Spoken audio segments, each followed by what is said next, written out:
So this morning we're going to welcome 4 different micro businesses. Jamie Cullen and Jeannie McLaughlin from Na-Cho Ordinary Biz. They are teachers. They're going to be here and out, so they need to get back to school. Matt Popel from Shred-i-Gator, Kelly and Karen Neville from Special Sparkle, and Drew McNamara from Creative Souls. They're going to talk about their businesses, why they got started, what the process has been like for them.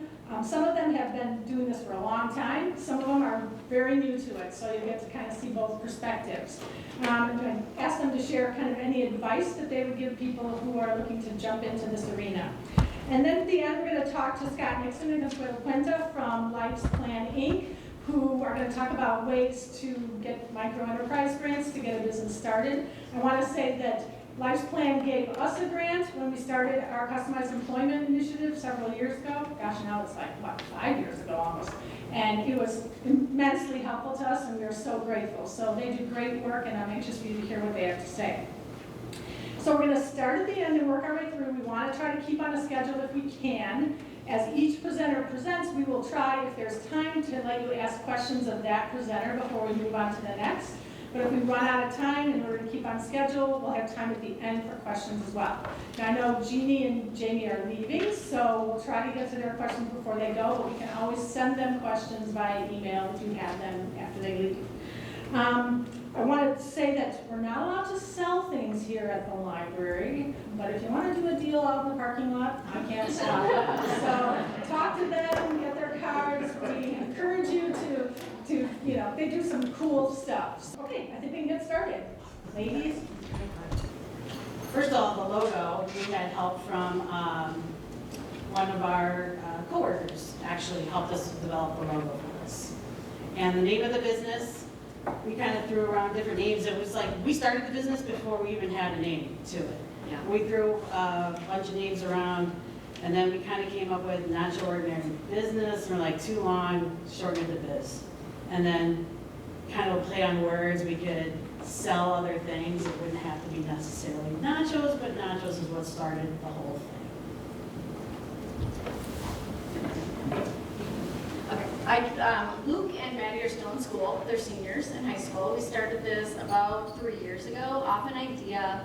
I used to live in Minnesota, and a good friend of mine used to rent out party supplies. So she'd rent out a popcorn machine, a jumper, a cotton candy maker for $25 a time. So of course, every birthday party I had for my 3 boys, I rented from her. And I thought, wow, I was trying to think of things we could do because Jeannie and I both work for NSSEO, and one of the biggest things is trying to find something for our kids to do after they graduate. So what could Luke do after he graduates? And I met Jeannie working for NSSEO also, and our boys are the same exact age, so it's wonderful if you can find a partner. And it just basically started from that idea of what could Luke do, thinking of different ideas, meeting Jeannie. And then another employee said, oh gosh, I've always wanted a cheese machine from my girlfriend for my birthday. He said he wanted a cheese machine. I'm like, they sell those? And that's kind of how it happened. He said, yeah, they're like $300. So my husband and I just bought Luke one and said, let's try it and see how he does. And he actually loves it, and he loves the interaction, and Maddie loves it. So that's kind of how it started. And my son's gluten-free, and so he can actually eat the nachos. Can't eat the cheese, but he can eat the nachos, so it works out. So it started at Kirk. My son actually was at minor school for 13 years. He just came to Kirk with the reformatting of the schools. The products they sell are nachos and pretzels, and it's just cash only, no checks. So here are the bosses, Luke and Maddie. Maddie's actually the one on the left, and we got Luke on the right. And they're both seniors at high school. They're together for the first time at Kirk School. Yeah. So Luke operates a cheese machine, so we expect him to talk to the customers. He needs to thank them when they come through the line and push the button, and sometimes it takes a while for him to process, so it might take a little bit and the line's getting long, and but he does it. And every year, I think the wonderful thing is that we started this early enough where now they're learning every year. They've gotten so much faster because the line is long now with the combination of minor kids. But I just had an employee come to me and say he is doing amazing, and I wanted to tell every parent in this room, if you say, oh, there's no way my son or my daughter can do a business, I am the parent that would have told you my son or daughter cannot do this. He has been hospitalized. He used to bite. He was in the blue room every single day. So you never know the potential of your child. Now he can sit and sell nachos for 45 minutes to an hour, and he's doing tremendous. It's just constantly working with your child to do something that you hope they're going to enjoy. But Luke goes and shops for ingredients with his ABA therapist. So they pick up the chips and the salsa. I know Maddie shops too. I do the ordering of the cheese because we have to get that from an online company for the machine that they use. But they're doing great. They have to clean up, and we're working on them setting it up now too because the machine is heavy. So staff do help them now set up. But All right, and you can see also on the setup, they got some salsa and some peppers here that they serve up as well. There's Maddie, and he's got severe apraxia. So when he greets customers, he is using touch chat. He's very good with it. He also sets up before they sell, and actually he's got a task list for that. He's the money taker, and he's learned at school and with ABA to use the cash box and put things in the right places and try to make change. And he also shops for ingredients with his ABA therapist as well. We're employees. We're the two employees, and we do all the behind the scenes stuff, like create the flyers that are sent out to both staff and to students. We create posters for advertisings in the schools. We communicate with the school staff and that work with our sons. And as Jamie said, she orders the products like the cheese. That's to be a certain kind of cheese that's used in the machines. And she does her accounting too. And I think it's a positive for the kids at school too, because it teaches them to hand the money over. We make the kids, when they are buying the nachos, I've wanted this to be a learning experience for not just Luke and Maddie, but for the kids too. So we have pictures out. If they can't talk, they can point to what they want. If they want nachos or cheese, so we are trying to interact and make this positive for our customers too. So. All right, other employees are aides, teachers, and therapists from both school and home that assist with the business. I should also mention nurses. My son was diagnosed with type 1 diabetes a little over a year ago, so he now has a one-to-one nurse. And so that's who's sitting with him there at the table. And then we've got Wes is the one-to-one with Luke. He also does respite with Maddie as well. So they know the boys very well. And you can see the visuals there in front of Luke for when kids come to order what they want and hand their money over. Yeah. There's their products, not the best pictures I took, but so that's like the setup, like they do some chips ahead of time, and then we've got Luke on the cheese machine, man. He knows how to work that thing. And I'm like, give your mom more than that. Keep pushing. And the pretzels come prepackaged, and to warm them up, they need to put them in, the kids need to put them in the microwave, or staff.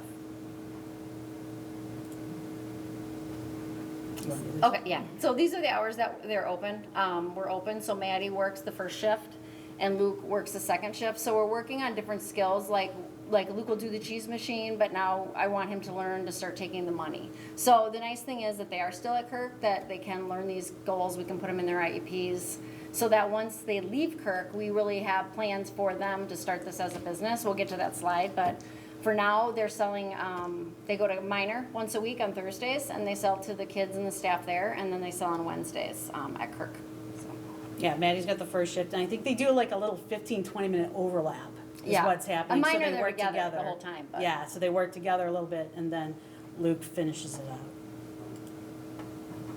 All right, here's some questions that Connect the Community asked that we would answer. So you can Yeah, we kind of talked about this already, like what prompted us to start this. It was really trying to think of something that Luke could do that he would enjoy when he gets older, something that I would enjoy because I love eating, something I would enjoy doing with him because he will need somebody with him all the time. He, of course, isn't going to be independent doing this, so I thought this sounded like a great idea. Like Jeannie said, I hope it evolves into more than just a nacho business. I think it'd be great if we could rent the machine out for parties, like our friend did in Minnesota. That's also a plan. Like, do we, you know, they can make enough money now. Can they buy a cotton candy machine next? You know, and then rent that out for birthdays. So.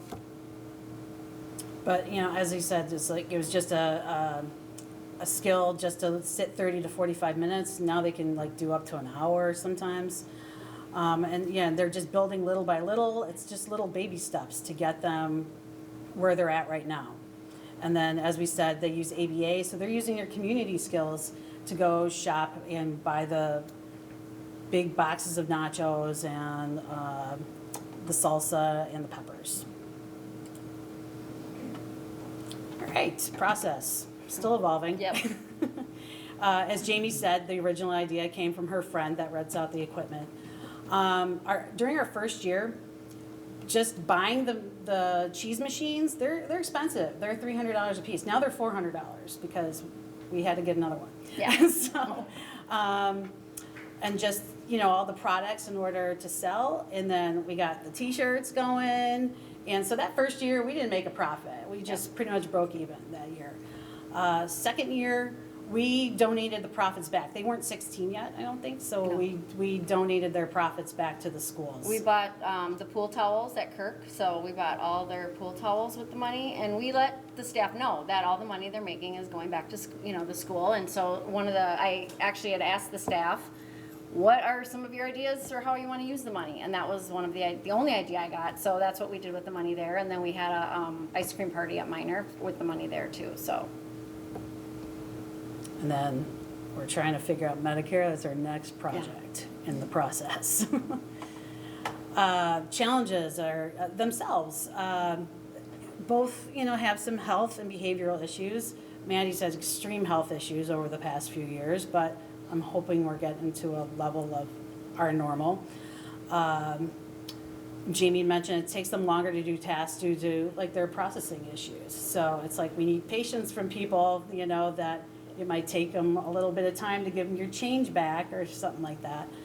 Both need consistent one-to-one help. Yep. We had the broken cheese machine, that's why we had to buy the $400 one. But we got that one fixed because I have a handy dad. So Maddie's grandfather, and he figured out to fix it with an $80 part. So we have a backup machine, which is great. Which is nice, yeah. And then, as we said, our biggest next challenge is both our boys turn 18 next year. Maddie in January and Luke in April. So figuring out Medicare is our next challenge. So successes.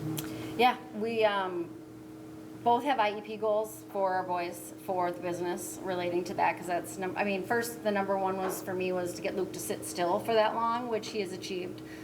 So we have other goals now for him to actually be able to set up. He's a big boy, so he can lift and do things, so he's doing really well with that. And we'll continue, like, once he can set up, what can he do next? And this year, we're hoping to actually make a profit because of Medicare. We do want the boys to be able to qualify for Medicare, so. And it's a bunch of dollar bills because they're paid in dollar bills mostly. So that's their pile of money.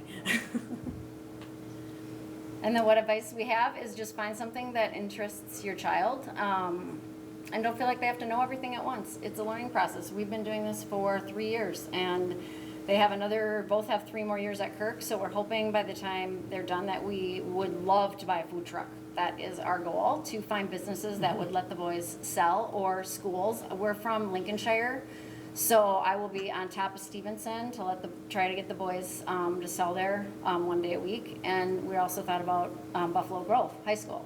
So we're talking and trying to figure out ways that once they do graduate, how can we branch out their business and help them. So we're still learning too. So the best way would be to come to the people in their food truck, and we should put all our little pictures in there. So that's our goal. So we have time for a couple of questions for them before they have to leave. Does anybody have questions? Hi. What kind of business did you set up? Is it a nonprofit, or did you set it up as a? We did not set it up as a nonprofit, no. No, so we donated the money back at first too, but I didn't even realize the connection to Medicare. A mom came up to me and said, "Are you doing this so that you can get Medicare?" And I'm like, "What are you talking about?"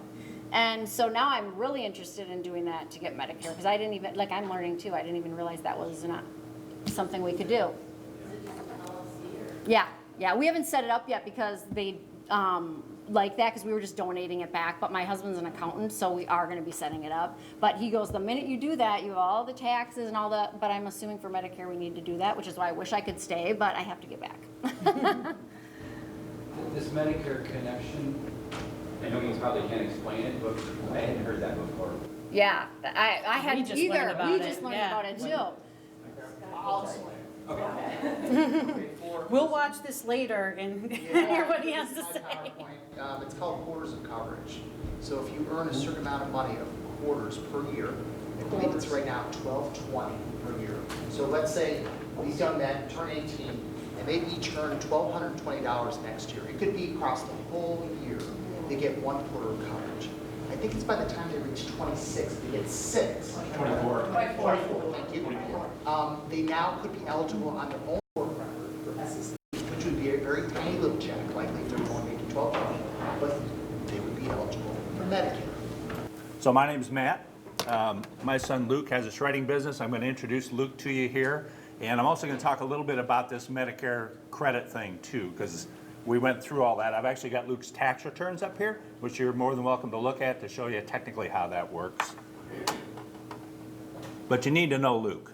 And it speaks to their point of, you know, you think you got a kid that can't do a darn thing, okay? Luke was one of those kids too. So here you go.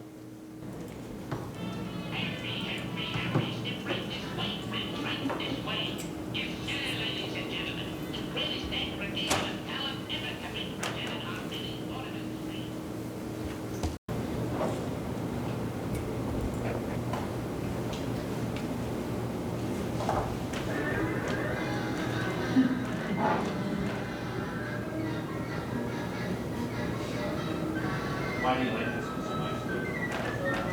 It is very. We decided to start doing foster care a little over 20 years ago. And we had a couple of newborn foster babies that we'd had for a few days or a few weeks.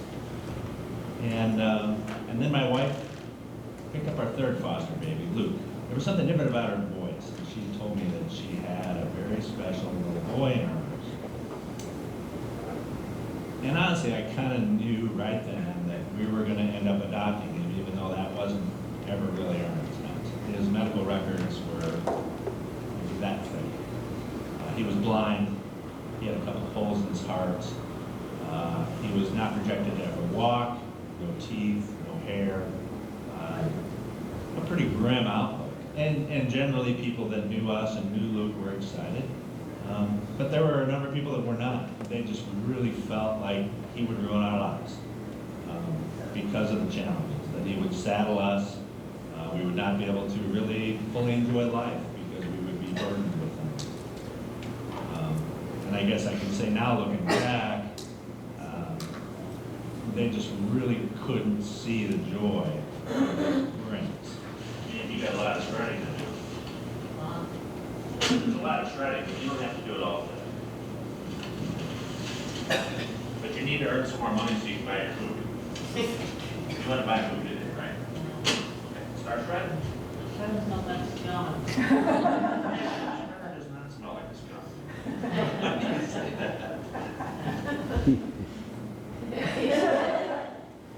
Yeah, it does too. I can smell the sweat. And strength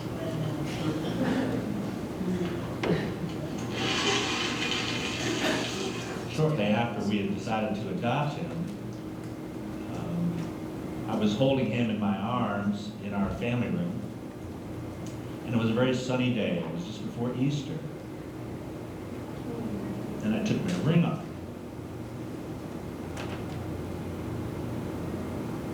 Doing this in front of his eyes, as we had done 100 times, to see if he would track, to see if he could see. And he did. He tracked my ring as I went back and forth like that. And it took over in the next week or so, one by one, my family members, the doctors, Actually, his pediatrician was the very last one to admit that despite the fact that he had a lot of rigorous medical testing on his optic nerve and was determined that he would never be able to see, that in fact he could see. Oh, there he is. Is that what you want to get? How do you get, do you have a gift card or do you have cash? He has cash. Cash, okay. He has earned this money. Wow, and how did you do that? He shreds. He does confidential document destruction. Oh, that's great. What's going to happen when we're gone? That is the number one concern of a person that has a special needs kid. So what Shred-i-Gator provides for him is a real income source for him. It provides him the ability to file a legitimate tax return and get Social Security credits so that he can qualify for Medicare on his own. So if something were to happen to me and I were to lose insurance coverage, he would have that as a backup. He enjoys feeding the documents. Of course, he likes the big paper. He loves tractor feed documents that he can just feed through there, and he fills the bags quickly that way. And of course, he enjoys getting paid, going to the store, buying his movies or whatever it is. That's a real sense of pride for him. And it's something that really carries through in other parts of his life. It gives him confidence so that he knows he can do something. He doesn't have to be dependent on others. This time you're on top. I know this defies the law of gravity, but you see, I never studied law.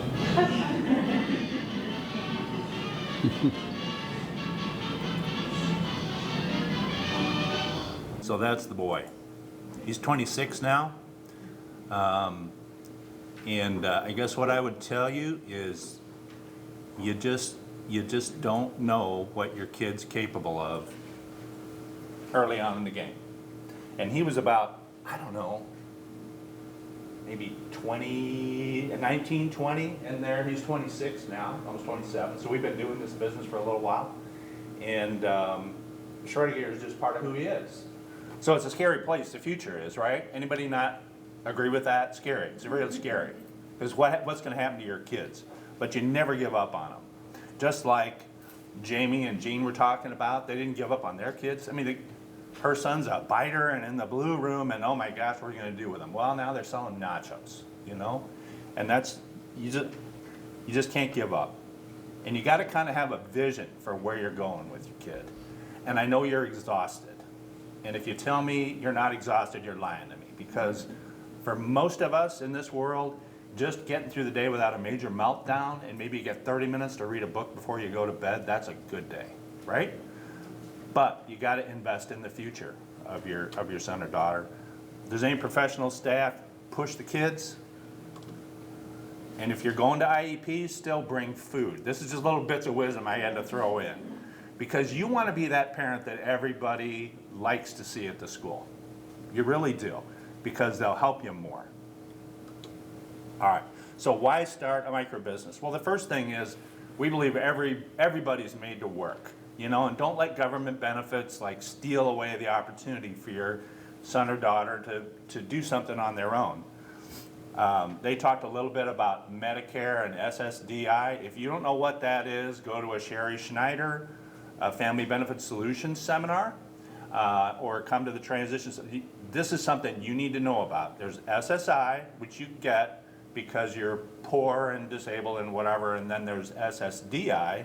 Like us working people, we earn credits, and then when you get to be old like me, you can retire and they give you Social Security and like that kind of thing. Your son or daughter can qualify by earning 6, Scott calls them quarters or credits. And that's a grand total of about 6 or 8 grand worth of income before they're 24. You have to do it within a 3-year period, I think. I've kind of lost track of it, but that's really important because that qualifies them for all kinds of benefits that they're not currently available to them.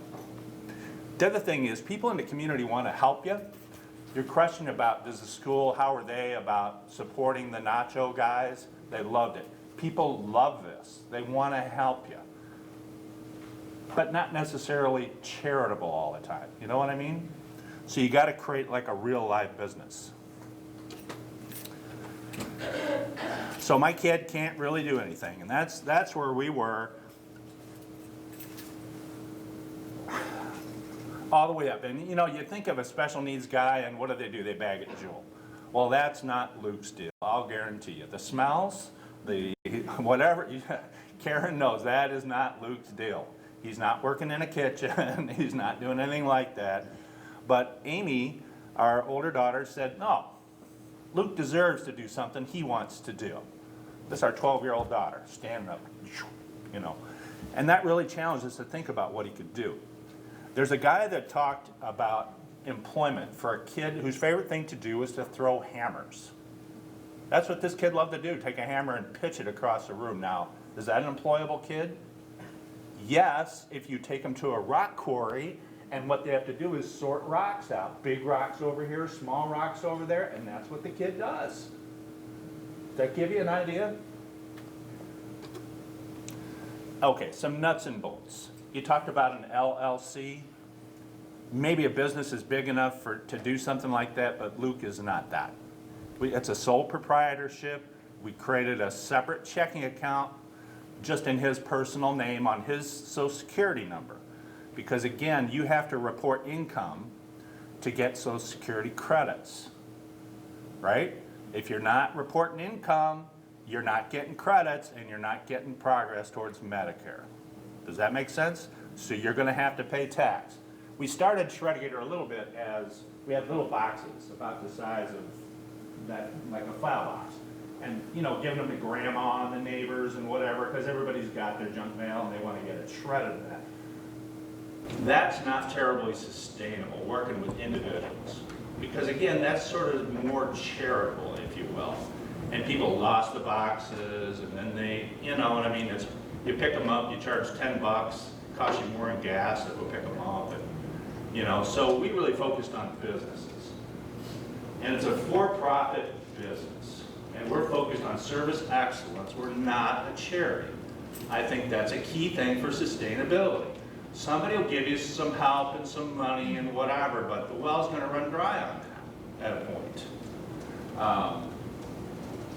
So Luke goes on all the sales calls, most of the pickups. We give invoices. There's examples in this book up here if you want to take a look at it. I mean, it's a real business. You know, he's got an invoice. We do certificates of destruction when it's done, because we're going to places that have sensitive documents. We're going to medical providers, we're going to lawyers, we're going to financial places, not banks, but you know, smaller investment kind of places and whatever. Insurance agents, that kind of thing. So they want to know that their stuff is being taken care of. And heaven forbid that information never got out. We'd be in deep soup. So we keep careful control on all that, all the documents. Okay. That's a real quick overview. What questions do you have about Luke's shredding business? Yes? Did you have to be certified at all for the document destruction and being able to give certificates and stuff?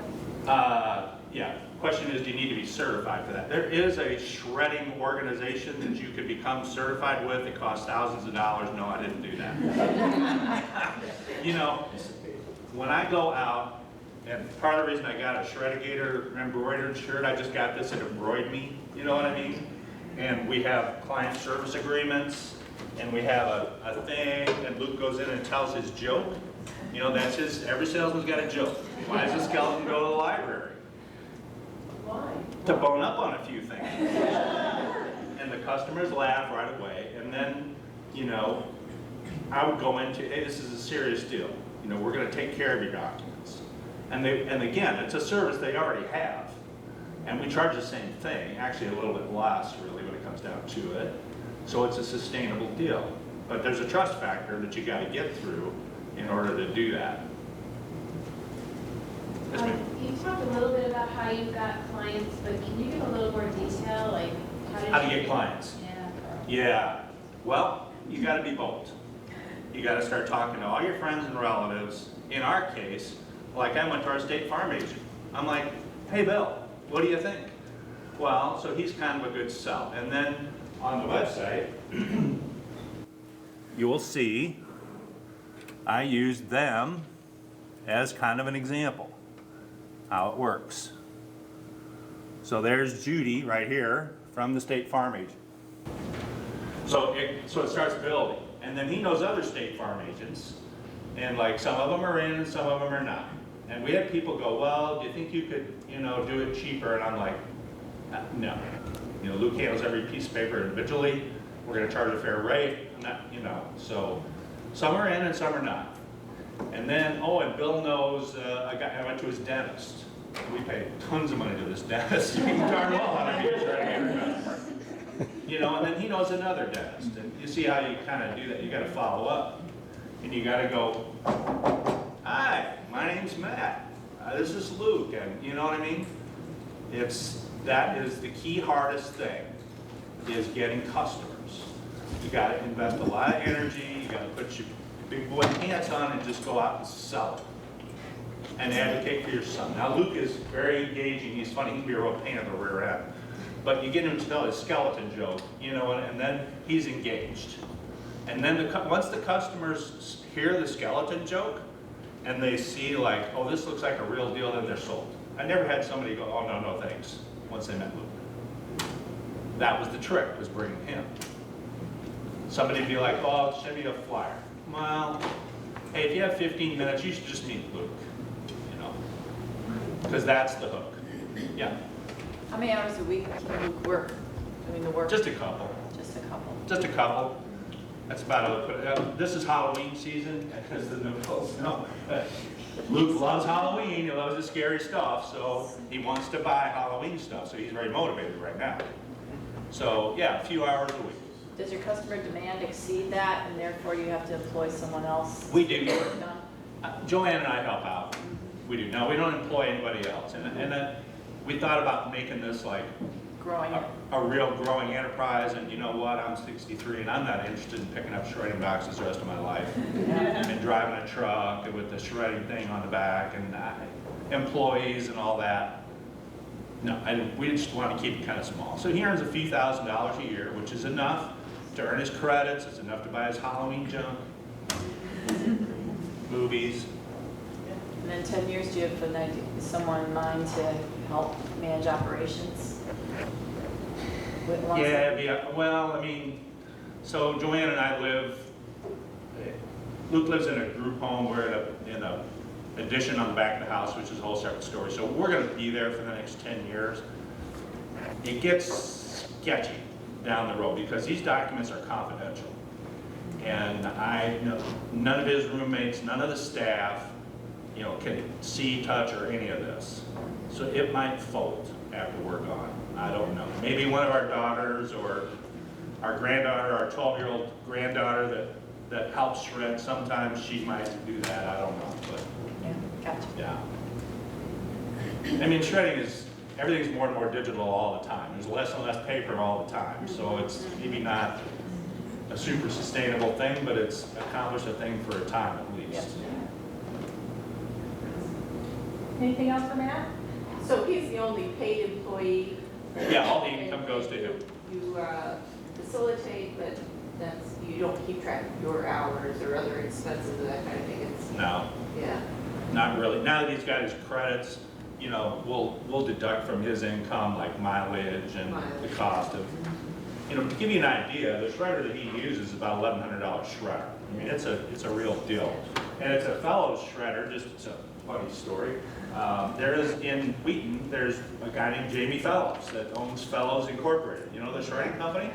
Well, he saw this video and he pulled his tech people and he goes, why does my shredder smell like a skunk? It's very, very funny.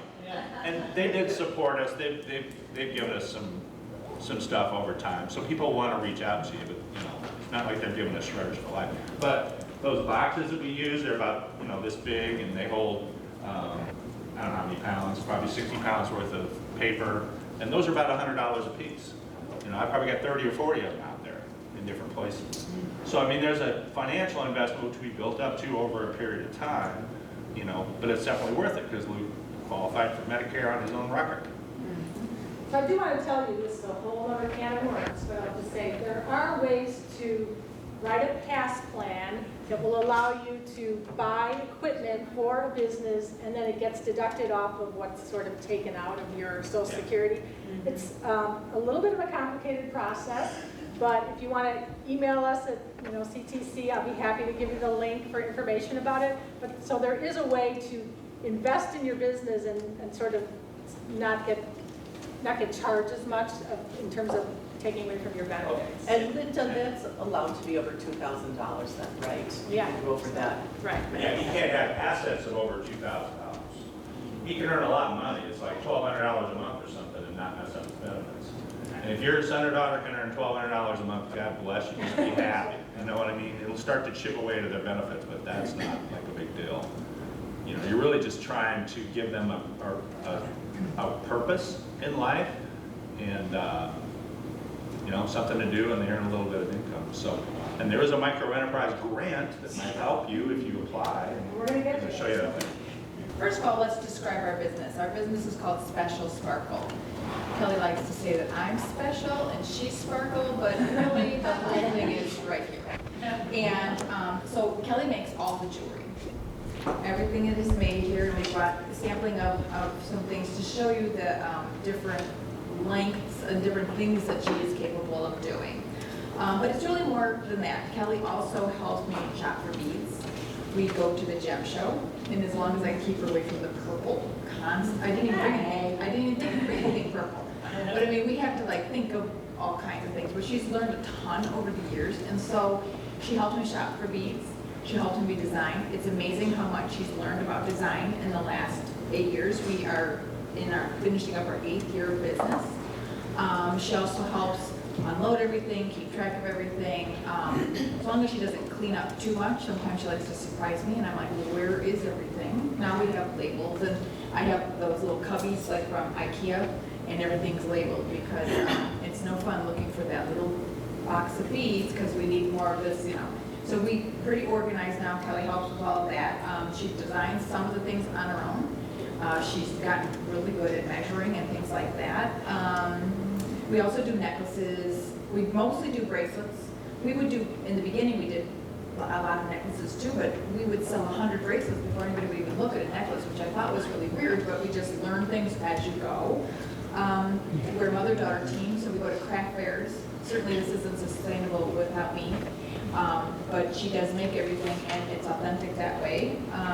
We do sell to a couple of stores now, and our business continues to grow. We have over 8,000 followers now on Facebook, thanks to somebody named Chris Ulmer from Special Books by Special Kids. So what prompted us to start this business? Well, when Kelly was younger, and I was working twofold on speech, and reading, and everything, and I thought, because I was working in a school, that I would go to work and she would go to work. Maybe it would be 20 hours a week or something like that, but we would be doing this. Well, when she was in high school, and I was trying to figure out the whole SSI thing, so when they talk about Medicare, they're really putting the horse before the cart. It started with SSI. I was trying to figure that out. I was going to these seminars, and it's confusing. So I wouldn't just go to one seminar, then I would sign up for this one, then I would sign up for this one, until I came away one day thinking, I don't think I learned anything new. I think I'm starting to understand it. But they kept talking about these work credit things. And Kelly did get a job at Small Smiles, which is a pediatric dentist. She works 4 hours a week. So at the time, it was a different amount of money, but I was looking at the quarters, and I'm sitting there, my little thing, doing the math, I'm thinking, she's not gonna earn one quarter, because it starts January 1st, and you got to earn that quarter in a calendar year. So if you're $20 short, and it clicks over to January 1st, back to square one. So I'm like, she's never going to earn one credit. How are we going to do this? And you talk about, everybody would say, have you tried the Jewel? Have you tried the Dominic's? And I'm like, first of all, the reason this works for us is she can do it at her pace with what she wants to do. She would comment on every single thing she put in your bag. Oh, I really like this pie. I've had this pie. In fact, last year I had this pie. I mean, it would never work standing on her feet that long, bending over like that. She doesn't like that. And so I was like, how are we going to be able to earn the money? But also, when the handwriting was on the wall that she was going to not have this full life. In school, everything's planned for you, you're going shopping, you're going here, you're doing this, you're going to the library, you're coming home, you're doing, all of a sudden that's gonna end. How sad is that I wasn't gonna go to work every day while she's at home waiting for her life to start because she needs somebody to help her do things. So it was kind of like, I'm gonna have to leave my job, which I loved, and what are we gonna do? Because we're not watching the Disney Channel all day long. What are we going to do? At the same time this was all going on, we signed up to be public speakers for the National Association for Down Syndrome.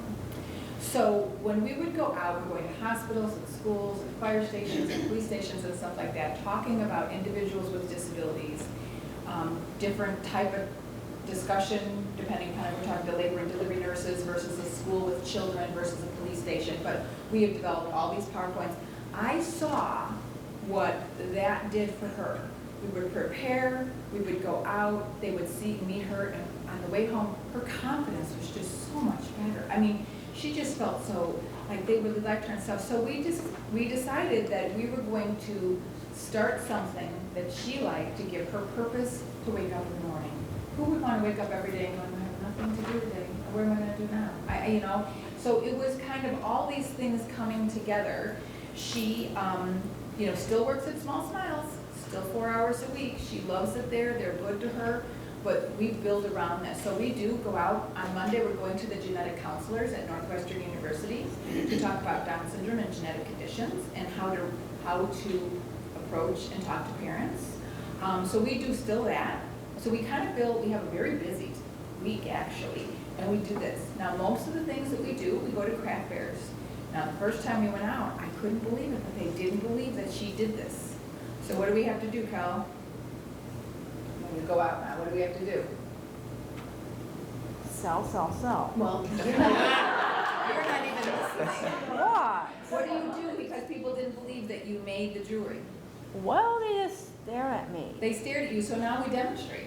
Now she goes and she has to sit there and make so that people see that she does it, and it's really kind of sad. I mean, you don't walk up to the other people and be like, do you really sew this? Do you have a sewing machine? I want to check that out, make sure you really did this.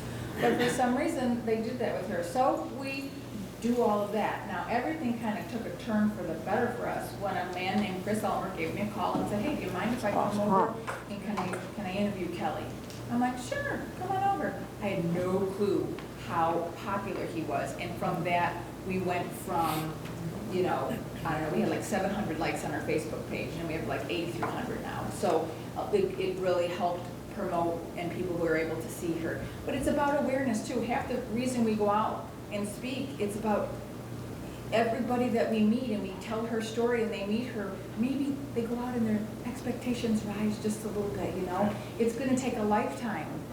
She's 28, we've been doing this for 8 years. It's going to take a long, long time. We feel like every time we leave, we feel good. Those kids just learned something today, and they met somebody else that maybe the next time they're sitting in a class and a new kid comes to class and that person has to be a little different, they're not so taken aback by it. It's just like, oh, hi, that's what our goal is. So that's how we got started. And she loves fashion. She loves style and bling and anything purple and sparkly. So that's what we went with. I really didn't give it a whole lot of thought, didn't realize until other people tried to do what she was doing, that she really has good fine motor. She couldn't stand and couldn't bag groceries, but man, she can sit there, and the smallest bead that we do is a 2mm bead that she can handle. So that's, was just lucky that our first shot at what maybe we should do is the thing that worked for her. So what was the process like? Well, it wasn't too bad in the beginning. There's a place called SCORE.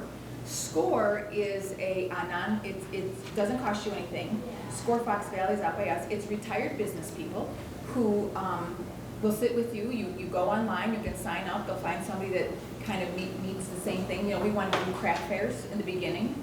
We got to, and we're selling online and stuff like that. But in the beginning, we got some people who did that on the side to kind of say, and they gave us, okay, here's what you do to start your business. It was literally step by step by step.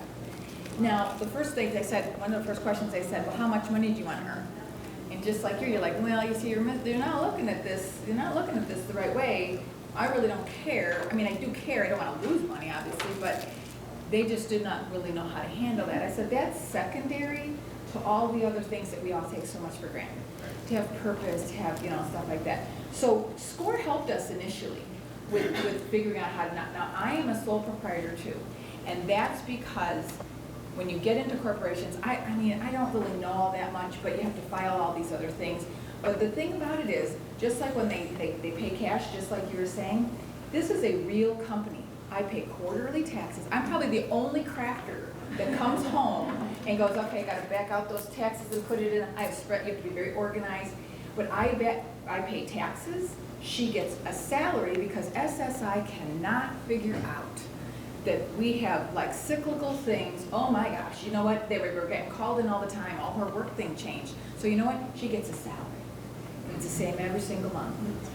And here's how this business works. I don't make any money from this business. Now, Special Sparkle, I have a doing business as bank account, and that money has grown in there. Now, that money's away from her name, Special Sparkle, but that money is someday, when we're done with this, is going to be used for whatever I may see that she needs at that time. So while she makes a salary, and I was able to control that so that she doesn't make too much and she doesn't make too little, and she can earn, she gets a W-2. I had to figure that out. I have an eSmart paycheck. You go in, I put in the hours, and it puts me on all this stuff. I mean, I had to figure out all that stuff little at a time. So it was daunting to sit there and go, how am I going to do here? You just need to take that next step. And the SCORE people were wonderful. I've met with them a couple times. Some things were helpful, some things I had to figure out on my own. I had to figure out how to use my really nice camera, which now is set that no one can touch it. I don't care if the most wonderful thing happened, don't touch that camera. It is set to take really close-up pictures, and I don't know how to reset it. So I have a $1,500 camera that no one can touch, and I figured out how to do it. This summer, we designed a new website, Kelly and I. We figured it out because they changed their platform, whatever that means, and so I had to take what I had. I figured out my camera, I figured out how to do the website. You have to be able to pick up the phone and ask a question. I don't know how to do that. You want to do something on your phone? Just ask a kid. Honest to goodness, they just know how to do it. My daughter Lexi, who is her younger sister, she's 28, she's 25, Lexi, who just became a speech pathologist. And so now she's helping kids all over Indiana, unfortunately. But she helps us with our social media. I'm always afraid to touch a button, I might do something wrong.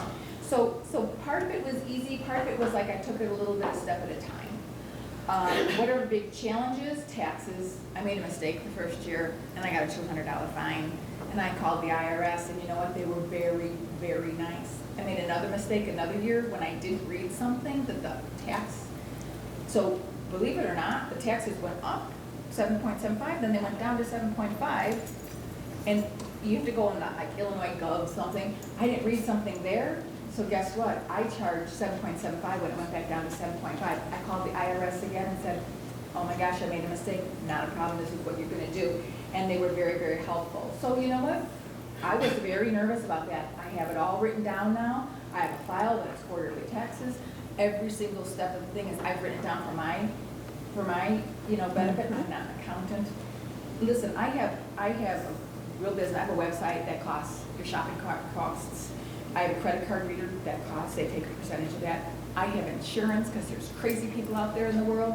I have a $500 a year I pay in insurance in case somebody comes home and says, oh, my dog swallowed a bee, and we're gonna sue you. When you're a sole proprietor, I'm scared about that. So I have a $2 million insurance policy, making sure that nobody, the last thing you want to do when you do anything, you're doing this for your child, you don't want to put your family in jeopardy of something else bad happening. So we've had to pay into that. She makes that, I don't make anything, but the reward that I get, her confidence and everything has gone up. We've made a few, things that I've sold over the years, and like those magnet beads. Now I think, oh my, I'm glad those were a long time ago because I don't want anybody to get hurt. Our successes have been great.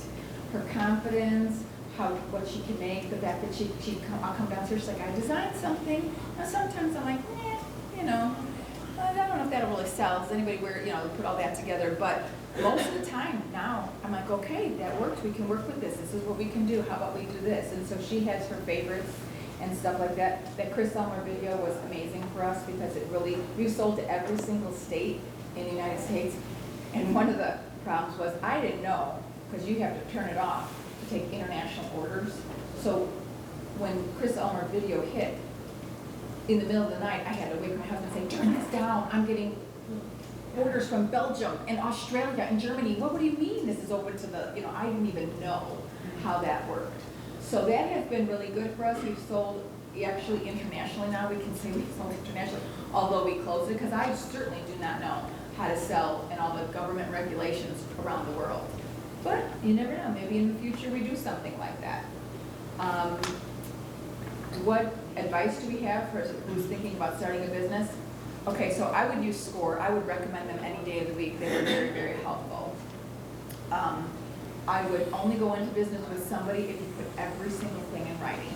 You've got to be equal partners if you do that. These two ladies that are here, that's great. They seem like they get along, but it needs to be two equal partners. It's kind of scary if you don't do something like that from the get-go. Organization is key. Being organized, knowing how much. I have a folder, so I figure out all the costs of all the bracelets, so I know how much to charge, and I charge a little more online, because let's face it, it's very expensive. You got to pay for that, your URL name. I mean, you have to pay for that website. It must be something that you both love. It really is. I know your son has always loved shredding, and I know he loves Looney Tunes. I know he loves Halloween, and he really likes shoes. He's a shoe guy. So I mean, he does something he really loves, and he's able to, be motivated by that. If you don't do, she loves all this. If she didn't, it would be hard for both of us. It has to be something that they can kind of do on their own too. If you have to stand hand over hand, you're both going to get burnt out. Asking your child what they like is sometimes hard. Go ahead and ask them what they don't like. They have a list, let me tell you, and it grows. And then, that's helpful though. It helps to go, she doesn't like to do outdoor stuff. Heaven forbid a fly should touch this hair. I mean, she just... Using mosquito bites. Or mosquito bites. Oh my gosh, so we don't do, what we don't do? People always say, oh, you should do the fairs in the summer. You know what, she doesn't, it's not, so you gotta kind of go with what you have, what and what's right for you. And so it's all about what you want to do, and our model works for us. And actually, we've tried to hire a couple of times, and it hasn't really worked out, only because, one time a young lady came and she just didn't want to do it. I don't think it was her thing. I think she liked it a few times, and then she's like, nah. Another friend, she really did well. It was after Chris Elmer's video hit. We could use some help. But she lives kind of far away. So, we're kind of right there. If things took up a little more, maybe we could hire somebody else, but that's about where we're at, and that's our model, so.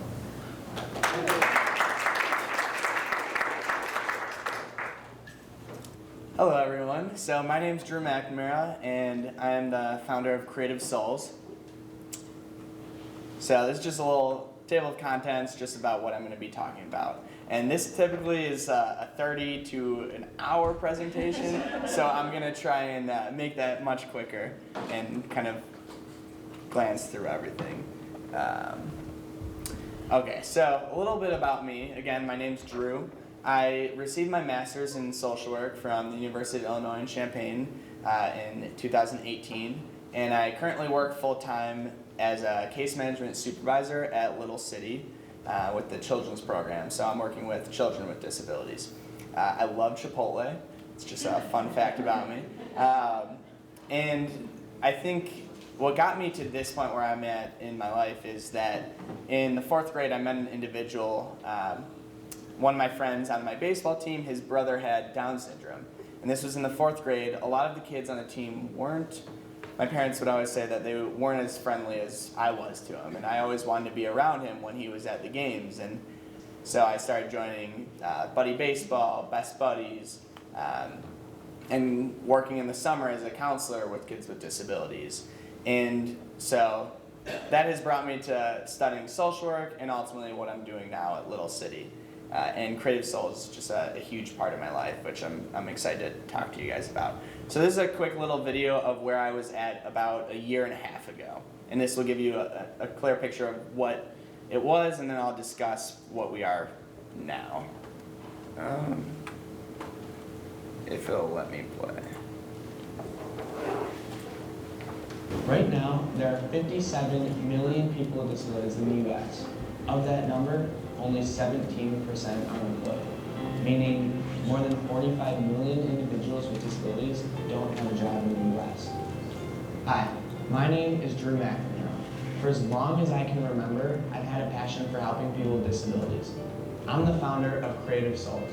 The mission of Creative Souls is to empower people with disabilities to make an income while gaining an amazing learning experience where they can feel included and show their unique personalities through the artwork they have created.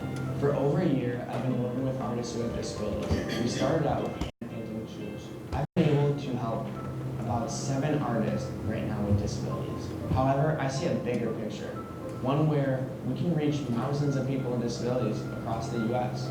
This is where you come into play, Kickstarter. My goal is to raise $50,000. With the money raised, I will be able to make Creative Souls go from hand-painted shoes to printed shoes just like these. There's a printer that I would like to purchase that costs $20,000. With the printer, I can have people with disabilities send me sketches on a white sheet of paper. Once someone sends me a sketch, I can scan it and have the printer directly print the sketch on the shoe. Besides a sketch, I can have people send me in a photo and a graphic design. If the project's funded, Creative Souls will be able to not only buy the printer, but have an inventory of shoes and be able to reach thousands of people with disabilities all across the U.S. With that said, let's help raise the employment rate for people with disabilities, one Creative Soul at a time.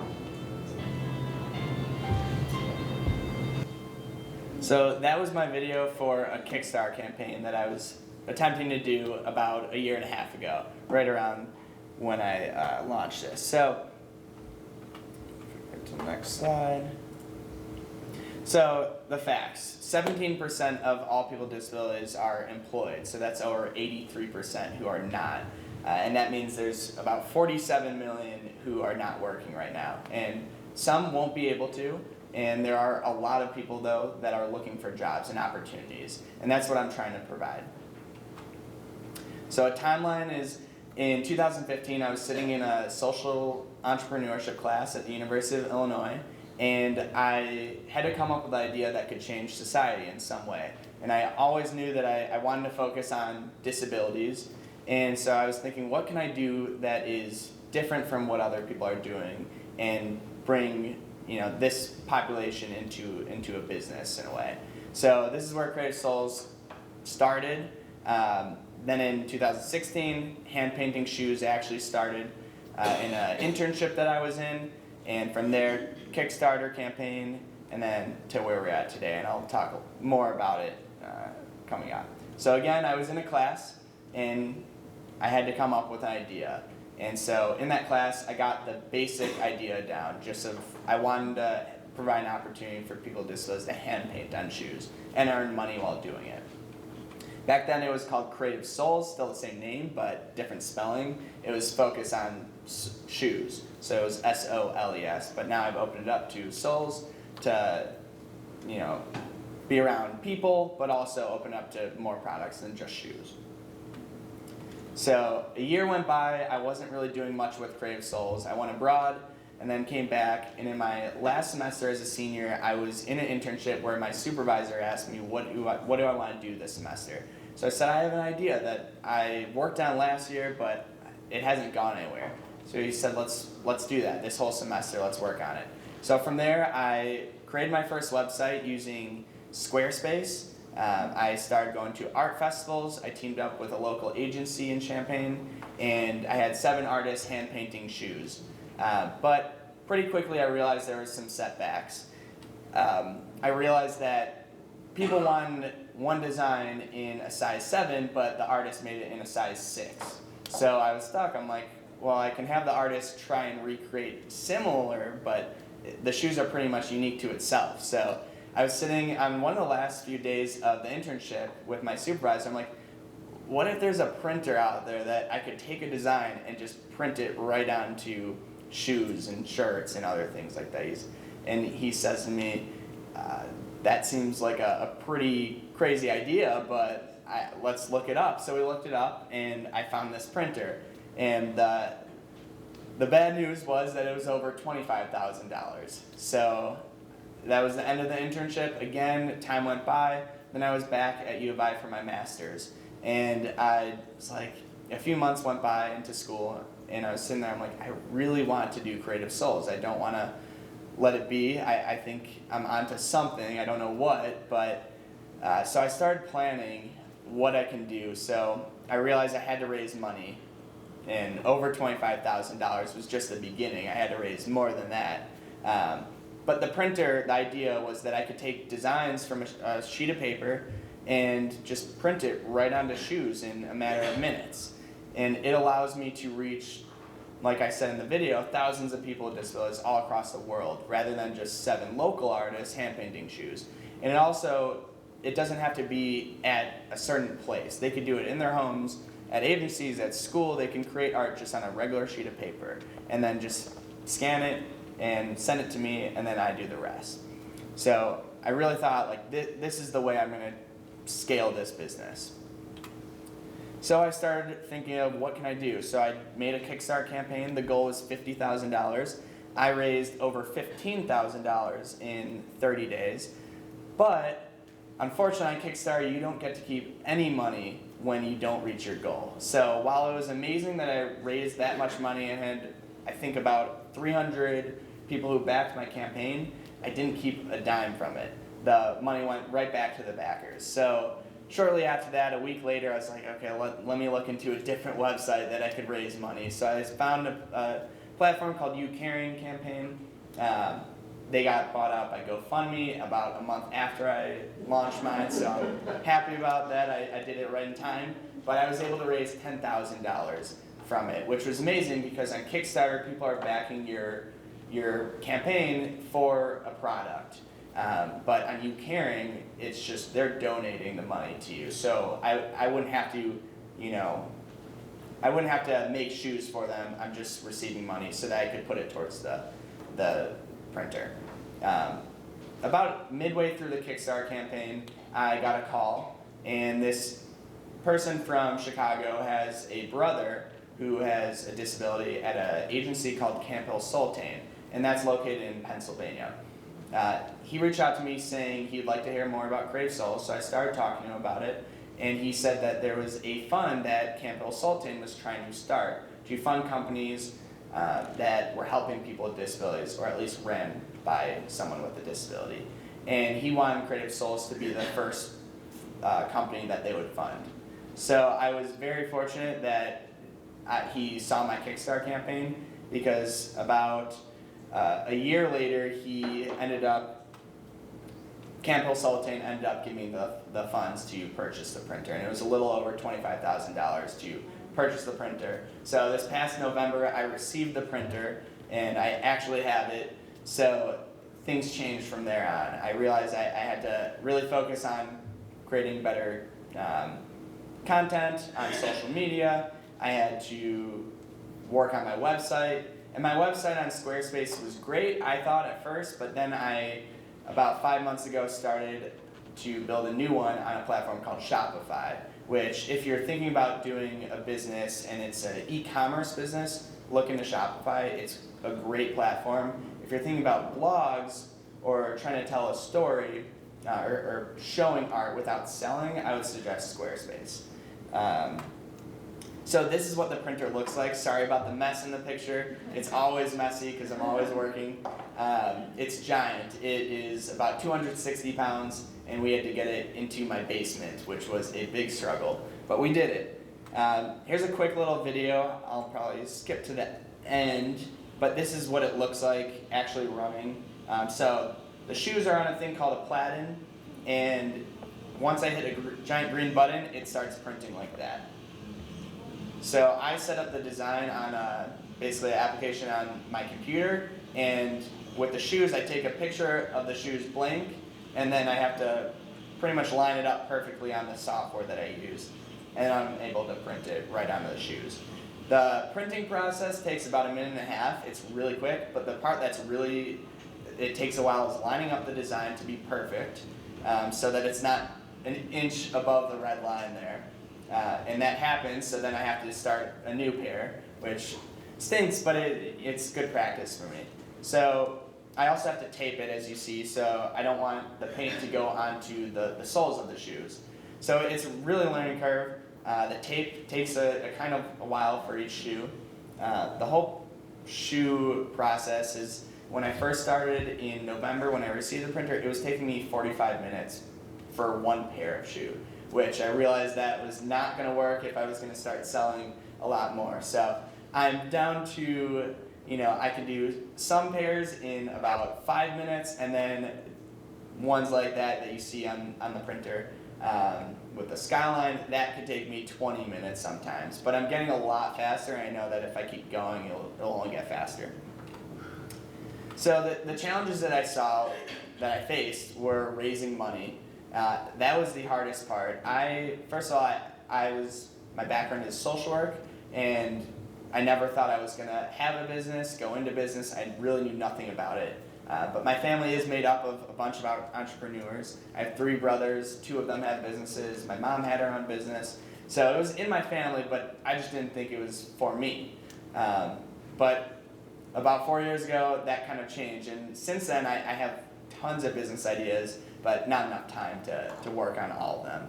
So balancing a social life is a huge part of running a business and working full time. It's hard to manage these social relationships, but it's worth making that time and effort to talk to your friends, to go out and do something fun. I'm running every aspect of the business myself.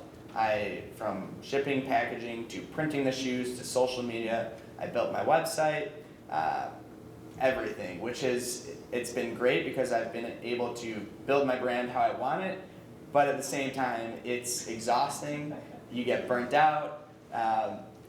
And it's really tough. So working full time and doing Creative Souls, I work pretty much 9 to 5 every day, and then I go home and eat dinner, and then I get working on Creative Souls from 7 p.m. to 11 or 12 sometimes. And it's a crazy amount of work, but it's truly something I'm passionate about, and I want to make it work. So to me, it's worth it. And I pretty much take the weekends to have self-care and do something fun.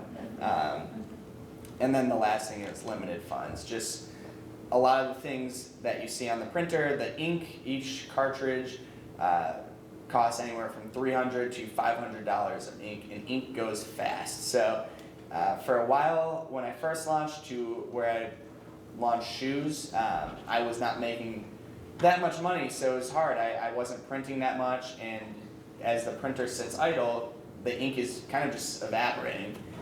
So I'm losing money, but that kind of changed since I've launched shoes. In August, I launched my new website, and I launched shoes to be available as well.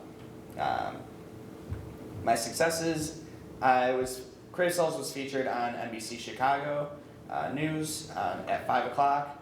I was on the Chicago Tribune, the radio station Big 95.5, and a local journal in Champaign, Illinois. I received the printer, which was amazing, and I was so happy to have that. My new website was live, which took me about 5 months because I was doing that while also sometimes printing and working full time, so that was difficult. In the past 2 months, since I've really launched my new website, I've had 6 different artists have products sold with their designs on it, and I've given back almost $500 to these various artists in the past 2 months. And we're truly making an impact one Creative Soul at a time. Quick advice that I give is that burning out is real, and you need to have self-care. It's a must in having a business. Just taking the time to do things you love is super important. Seeing your friends and watching a movie from time to time. Expect long hours. It can be long. It can be tiring. Everything costs more than I ever realized, so it could be the same for other businesses, I think, too. It takes commitment. You truly have to love what you do. Creative Souls, it's part of my life, and I love it. It's something I'm passionate about. It's the same population I'm working with full-time, so I really love what I'm doing, and it's important because if I wasn't, there would be no way that I would have made it this far with it.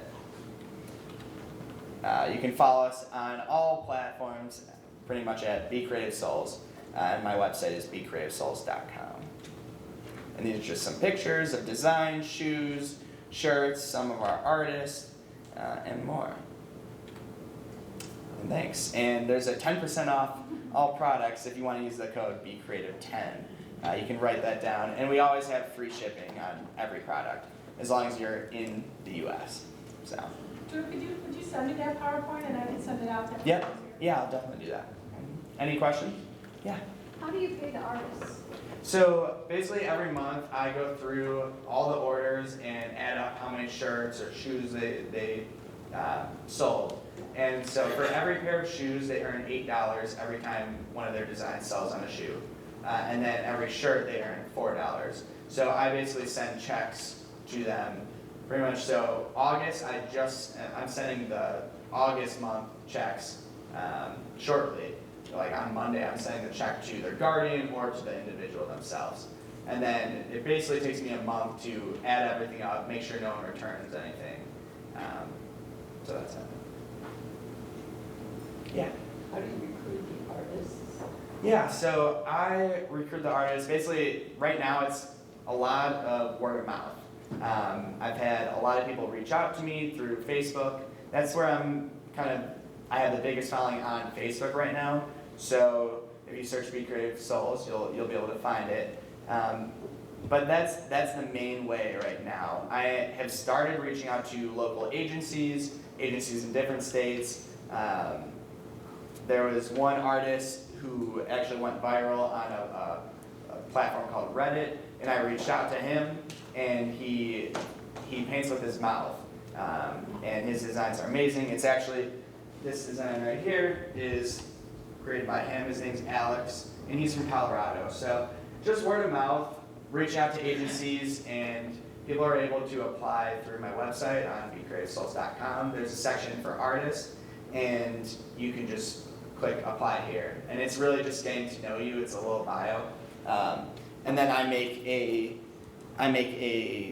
artist page for each artist, and I can just really quickly. So this is my website. So you go to artists, you go to apply here. But really quick, so these are our artists so far. So each artist has an artist page that you can click into and get to know them. Can you hear me? My first comments is wow. Just an impressive group of panelists that are showcasing their work, their creativity, their ingenuity, and did I mention the hard work? Doing a business, not easy. Before I talk about a way in which you can find funding to perhaps start up your own micro business for a loved one with disabilities or a family member, I have to do what Kelly said and sell, sell, sell. And talk just briefly about my organization. I'm the executive director of Lifesplan Incorporated. We were founded by the Ray Graham Association back in 1986. We were part of a legislative package with the state of Illinois. We were called the Self-Sufficiency Trust of Illinois. We were the first pooled trust program in the United States that helped families and individuals protect their private assets while their individuals, their loved ones could retain their benefits, Medicaid, SSI, and they could have use of the funds for the things that they wanted for their loved ones when they were no longer there. Winter coats, shoes, travel, entertainment costs, all the things that usually SSI and Medicaid can't cover. And when we were called the Self-Sufficiency Trust, it was important for the board at the time, when it was run by Ray Graham, to in fact create a charitable remainder trust, and we still call that today our Self-Sufficiency Charitable Fund. And guess what we do with that? We do charitable things with it, and we have been doing that since, I would say, the late 90s. We have been distributing grants and funding to nonprofits and to individuals, and more importantly for this group, to individuals, families, and nonprofits in funding micro enterprise businesses of up to $2,000. So we have been engaged in doing this, I'd say, about 10 years now. And we have, full disclosure, have a couple of board members here with us to my left. And we have taken a look at this, and we really feel this is a positive impact on the community, and the best way we can do that. Sure, we would love to give all our nonprofits that we love lots of money, and we feel like with unrestricted donations, that's a good thing. But we have a limited amount of money, and we think we want to give back to the right folks here that really could benefit with opportunities that only make them more self-sufficient and get them on Medicare, can make them feel productive in their lives, in the community. And that's really why I love these grants, and I know most of my board does, if not all of them do. And so it's important to understand that we value these grants, and what we've sort of seen in a trend here is that we've seen sort of kind of a falling off with applications. Whether it's my fault for not marketing enough, or it's just, as you've heard from Matt and others, it's really hard. And we want to fund, because we are trustees and we're fiduciaries over people's special needs trusts, it's really important that we take our distributions of our charitable funds seriously and our fiduciary responsibilities, and make sure it's going not only to the right folks, but that they really have a good business plan, and perhaps they have good supports, and perhaps they have customers and ideas that are not just ideas but are really ramping up. We want to be that. We want to help those folks bridge the gap from being where we don't have what we need right now to getting them to where they're going, like Kelly here, where she's got her own business and being successful.